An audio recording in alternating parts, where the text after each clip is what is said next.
folks. Welcome back to the channel. I hope you're all having a great day or evening, wherever you are. Today's story is an update story to the original that was posted a couple of weeks ago. We now have a third update on the Baldy and Jane story. Let's now get into our third update to find out what has happened. Hi, champions. I'm back. Thank you to all who contacted me. I've been silent because I needed time to reflect and I finally got it. Thank you very much. It's been some very rough days for those who want to know. I did meet Jane. No, I didn't answer her letter. It was because of a dumb mistake I made. I'll explain. A few days after my last post, I had an anxiety attack due to the stress I had bottled up.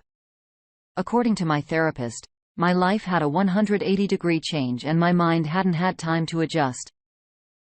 It was my first time having this kind of episode. I thought I was having a stroke. I had tachycardia. I was sweating and panic was clouding my judgment.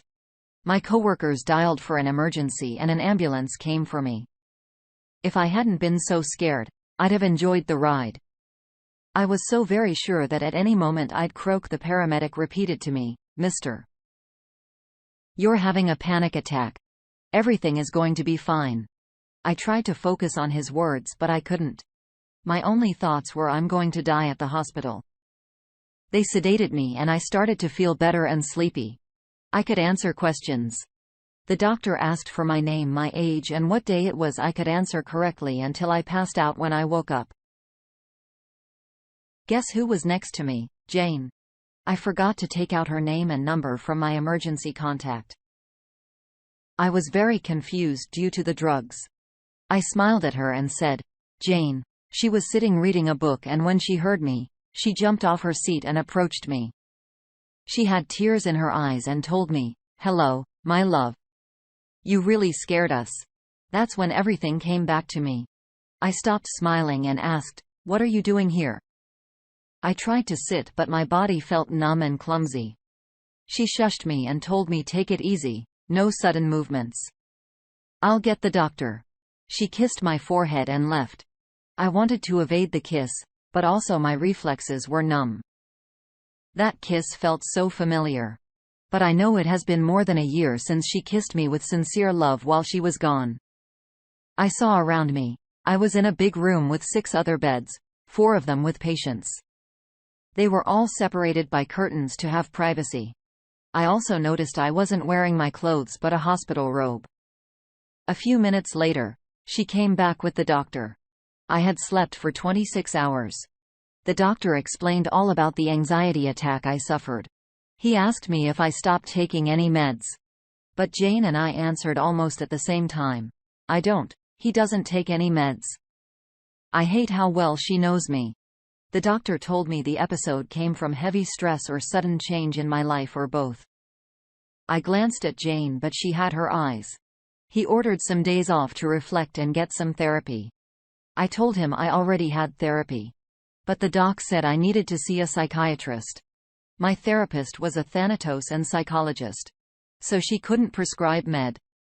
He told me that I must be hungry and that the next day I'd be discharged, and he left. It was 8 p.m.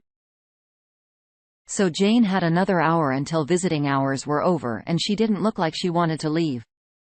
It felt awkward, and that feeling led me to chat her like an idiot. So I asked, "You said, you scared us? Who is us?" She smiled. I bet she knew I couldn't resist talking. "Your parents and me. They were here in the morning." "Did they leave?" "Yes, they are expecting my call. I'll talk to them tomorrow." "You can leave. I want to sleep."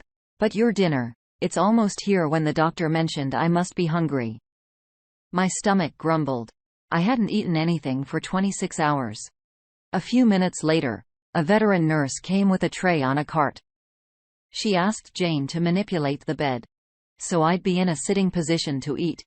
I don't know what kind of face I made, but Jane was amused and stared at me while the nurse arranged the tray in front of me on my bed. "I'm an ex-glutton guy," she said. "God, I love you so much." I glared at her again and asked her one more time to go home. But the nurse got really mad at me. According to her, Jane sponge bathed me and she even shaved me. I hadn't noticed until she told me finally. she asked Jane to feed me because I was still coming off the meds. I told her we were getting divorced, but she said that wasn't her problem and that I should be thanking her since she had been there to help. And that I was a very ungrateful person. Then she left. I refused her help and tried to eat even though my movements were very clumsy. I was making a mess with the soup, and Jane begged me to let her help me. I felt like a spoiled brat making a tantrum. I just said fine and let her feed me. I had never felt so vulnerable before. She behaved very maternally and affectionately. I could have a close look at her. She wasn't wearing makeup. I saw more lines of expression, and also she had crow's feet. I felt better after I finished eating. She took the tray out of the room. She was in a good mood. I saw a patient in front of me, a man in his 50s, checking Jane out when she went out and came back. I wasn't surprised she was wearing a coat and jeans, but she was very pretty. I didn't like the feeling of being in debt with her when she sat down. I said thanks for being here. She looked at me in the eyes and smiled. Anytime she tried to comb my hair out of my forehead with her hand, but I could reject her that time. She looked hurt and I didn't say anything. She tried to grab my hand but I removed it and she said, "Can we talk please?" I remained silent. There are only two reasons for me to at least be cordial with her. The twins, they weren't baptized when they were toddlers. But after my sister-in-law's ex went away, Jane and I supported my sister-in-law and the twins. I love those two little rascals with all my heart. When we babysat them, I told Jane that it would count as parent training for when we had our own. That will never happen. My sister-in-law asked us to be their godparents and I teared up with emotion. They are the closest thing I have to a daughter and a son. I know Jane loves them too and I don't want any drama near my godson and goddaughter and I miss them so much. I haven't seen them since about a week before Discovery Day.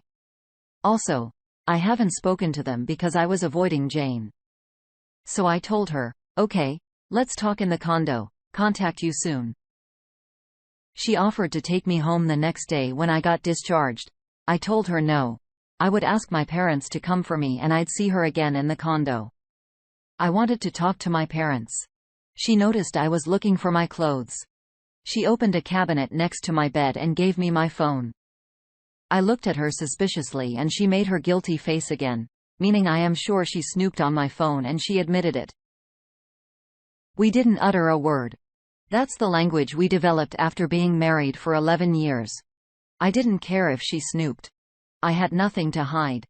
I texted my parents and they called almost immediately while I was talking to them.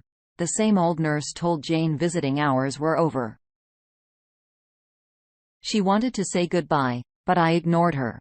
She whispered in my ear, "I know you keep your word. I'll wait for you to contact me. I love you." She kissed my hair and left. I do keep my word. My father always told me a man is worth as much as his word. I asked my parents if they knew what happened after I passed out. According to them, one of my co-workers showed up at the hospital to give information about my medical security. That's when the staff saw the emergency contact and they called Jane. My sister-in-law contacted them after the hospital called. When Jane came, she met my co-worker and he left. Jane was waiting for the doctor assigned to me. When my parents arrived, my dad was very cordial with her and asked what she knew. After a while of waiting, a nurse called out relatives of patient. They stood up and the nurse guided them to the doctor. They'd already tested my blood and they told them I was physically healthy and that my anxiety attack stemmed from a psychological aspect. The doctor asked Jane to see me because she was the emergency contact. She promised my parents to call them after seeing me when she came back. She was surprised my parents were still there waiting. She gave them a ride to their home while she told them.